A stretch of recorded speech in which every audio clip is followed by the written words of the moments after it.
Taver Goddard. Today I want to inform you about the career of a registered respiratory therapist, also called an RRT, with a specific focus of the role of an RRT in the emergency department.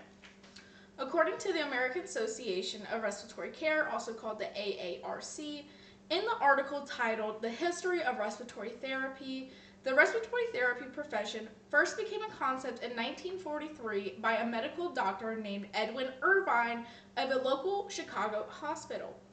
It wasn't until 1973 when the respiratory therapists became nationally recognized with the creation of the American Association for Respiratory Therapy.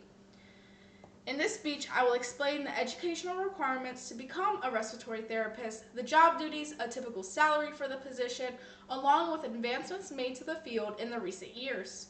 I will also touch briefly on why this career path is meaningful to me.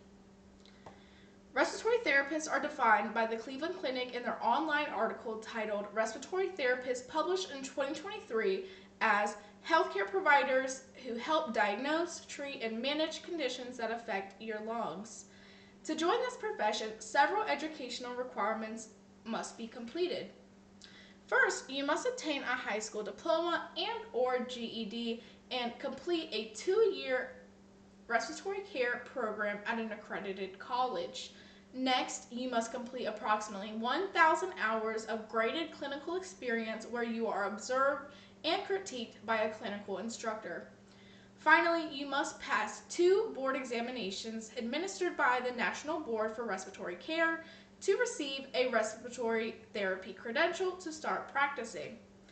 Duties of a registered respiratory therapist in the emergency department once you obtain your license and start practicing independently can be very demanding.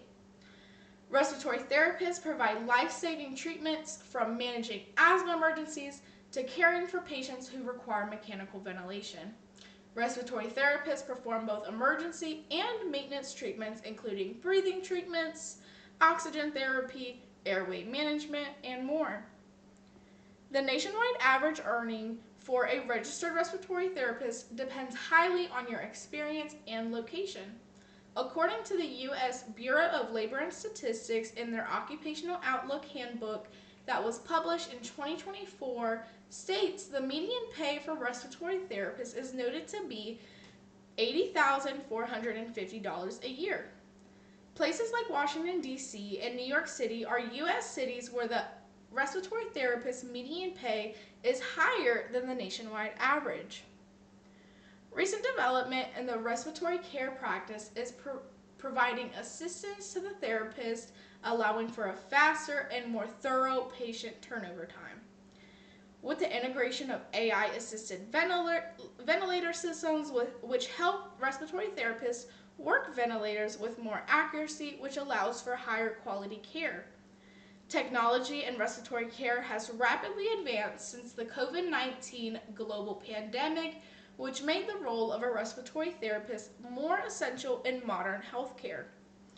In closing, my goal today was to inform you about the rewarding and essential career of a registered respiratory therapist.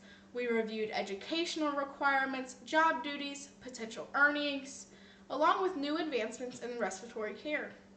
As I noted before, registered respiratory therapists were needed at a higher rate than ever recorded during the 2020 global pandemic. Respiratory therapists are relied on by millions of Americans nationwide to assist in the diagnosing, treatment, and maintenance of their unique lung diseases.